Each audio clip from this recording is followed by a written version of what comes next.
వదిలేండ్రా అయ్యగారే number 1 match entry scenes కి entry shots కి అఖిలన్న ఓడుతుంటే దుమ్ము లేచిపోతుంది. Great movie. యాక్షన్ అది ఫైట్స్ ఉన్న యాక్షన్ ఉండింది. లెనిన్ అయితే నిజంగా అఖిల్ లైఫ్లో ఇలాంటి సినిమా రాదన్న నిజంగా చెప్తున్నా. యాక్టింగ్ పరంగా, స్టోరీ పరంగా, స్క్రీన్ ప్లే పరంగా చాలా డిఫరెంట్ చూపించాడు ఇందులో. డైరెక్షన్ కూడా చాలా కొత్తగా అనిపించింది. అంటే పెళ్లిటూరు గ్రాఫ్లో మనోడు యాక్టింగ్ నిజంగా న్యాచురల్గా నటించాడు. భాగ్యశ్రీ యాక్టింగ్ కూడా వాళ్ళిద్దరు కెమిస్ట్రీ చాలా వరకు వర్కౌట్ అయిందని చెప్పాలి. ఇంకా ఫస్ట్ హాఫ్ ఏంటి, సెకండ్ హాఫ్ ఇంటర్వెల్ అయితే క్లైమాక్స్ ఏంటి అంతా సమానంగా ఒక పల్లెటూరు బ్యాక్గ్రాఫ్లో ముందు లవ్ స్టోరీ ఉంటుంది. ఫస్ట్ హాఫ్లో చాలా న్యాచురల్గా వెళ్తాడు. ఇంకా ఇంటర్వెల్ నుంచి మాస్ అన్న నిజంగా చెప్తున్నాను. మాసు క్లాసు ఫ్యామిలీని కలిపితే లెనిన్ సినిమా అన్న నాకైతే చాలా బాగా అనిపించింది. నిజంగా ఇదిరా సినిమా, అఖిల్ గారి సినిమా, ఇదిరా అసలైన హీరో, ఇదిరా అసలైన కథ, ఇదిరా సినిమా అనిపించేలాగా ఉంది. నిజంగా అఖిల్కి అసలైన బ్లాక్ బస్టర్ వచ్చిందన్న సినిమా అయితే. నా అయ్యగారే నెంబర్ 1, అయ్యగారే నెంబర్ 1. ఏడే అయ్యగారు ఫ్యామిలీ ఆయన ఫస్ట్ అందరికన్నా ఆయన ఖుషి అయి ఉంటాడు. ఎందుకు అంటే నా అయ్యగారి దగ్గర టాలెంట్ ఉంది, యాక్టింగ్ ఉంది, డ్యాన్స్ ఉంది, యాక్షన్ చేసే దమ్ ఉంది, అన్నీ ఉన్నాయి, మ్యాటర్ ఉంది, పస్ ఉంది. కాకపోతే కరెక్ట్ డైరెక్టర్ పడలేదు. మేము ఇలాంటి సినిమా ఇందాక ఫస్ట్ సినిమా ఇదైంది. ఈ పార్టీ బిగ్గెస్ట్ సూపర్ స్టార్ అవుతుంది అనమాట. ఇలాంటి సినిమాలో చేసుకోండి. గెటప్, యాస చాలా అంటే చాలా ఎక్కడ కనిపించడు, ఎక్కడ దొరకడం అనమాట. యాక్టింగ్ కూడా చాలా బాగా అనిపించింది నాకైతే. నిజంగా ఇలాంటి సినిమాలు ముందే వచ్చి ఉంటే నిజంగా అఖిల్ ఇదే సినిమాలు ముందు చేస్తుంటే అయ్యగారే నెంబర్ 1 నిజంగా. అయ్యగారు అన్న పేరుకే జస్టిఫికేషన్ ఈ సినిమా చేసి టైర్ 1 హీరోకి అయిపోయే ఛాన్స్ అయితే ఖచ్చితంగా ఉందన్న. అఖిల్ టైర్ 1 హీరో ఖచ్చితంగా, అయ్యగారు టైర్ 1 హీరోకి వచ్చే ఛాన్స్ అయితే ఖచ్చితంగా ఉంది. భాగ్యశ్రీని అయితే నేను చూడకుండా ఉండలేకపోయానన్న, అంత బాగుండారు.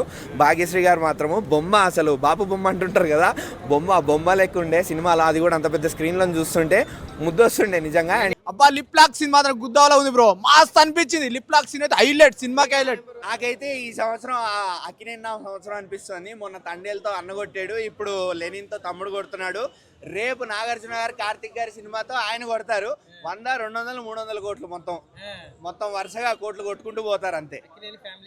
అక్కినేని ఫ్యామిలీ టైం స్టార్ట్ అయింది, ఇంకా ఎప్పుడు ఆపేది లేదు. ఫ్యాన్స్ అందరూ కాలర్ ఎగరేసుకోవచ్చు, తెలుగు ఫ్యాన్స్ కూడా కాలర్ ఎగరేసుకోవచ్చు. అయ్యగారికి ఈసారి పక్కా త్రిబుల్ బ్లాక్ బస్టర్. ఎలా అనిపించింది నాకైతే? చెప్పినా కదా, ఫస్ట్ హిట్ అఖిల్ గారికి పడ్డది, బ్లాక్ బస్టర్ హిట్ పడ్డది. హిట్ కూడా కాదు, బ్లాక్ బస్టర్ హిట్. అయ్యగారు నెంబర్ 1 ఈ సినిమాతోటి. ఇక ఫస్ట్ లాంచింగ్, అసలు ఫస్ట్ ఆఫ్ ఆల్ ఇలాంటి సినిమాతో లాంచింగ్ కావాలి మనకు. అట్లా అయితేనే, ఎందుకంటే ఎప్పుడు మనము లండన్లో తీసినాం, ఆడ తీసినాం కాదు, మనం ఏది మాస్ త్రూ వెళ్తేనే అందరికి, మన ఫస్ట్ క్లాస్కి, సెకండ్ క్లాస్కి, థర్డ్ క్లాస్ అందరికి కనెక్ట్ అవుతుంది. ఇప్పుడు కనెక్ట్ అయిపోయిండు మన అఖిల్, అసలు ఇచ్చి పడేసిండు. పక్క మహేష్ బాబు గారి కంటే అందంగా కాదు, ఈక్వల్ అంటే ఇక ఆయన ఆల్రెడీ అఖిల్ గారు అందంగా ఉంటారని తెలుసు. కాకపోతే కొంచెం ఇలా కలర్ తగ్గించిండు అంతే. అనుకుంటే ఎలా ఉంటుందో అలా తీశాడు. ఒకప్పుడు పురాణంలో రాముడు అది శూర్పణఖది ఒక విషయం జరిగింది కదా, ఆ టైప్ లో ఒక అమ్మాయి కోసం వీళ్ళు ఎలా కొట్లాడారు అంటే వాళ్ళు మామూలుగా కొట్లాడలేదు. సినిమా మాత్రం వేరే విజువల్, గూస్ బంప్స్ థియరీ అని చెప్పొచ్చు. అఖిల్ గారి యాక్టింగ్ మాత్రం వన్ షో అని చెప్పొచ్చు. భాగ్యశ్రీ గారి హీరోయిన్ రోల్ కూడా బాగుంది. కాకపోతే మెయిన్ సాంగ్ ఒకటే సాంగ్ బాగుంది, వారేవా సాంగ్ ఒకటి బాగుంది.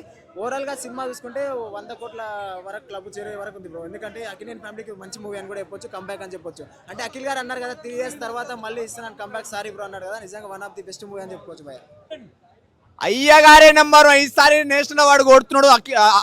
అఖిలన్న నిజంగా మామూలు లేదు. ఒక సీన్స్ అయితే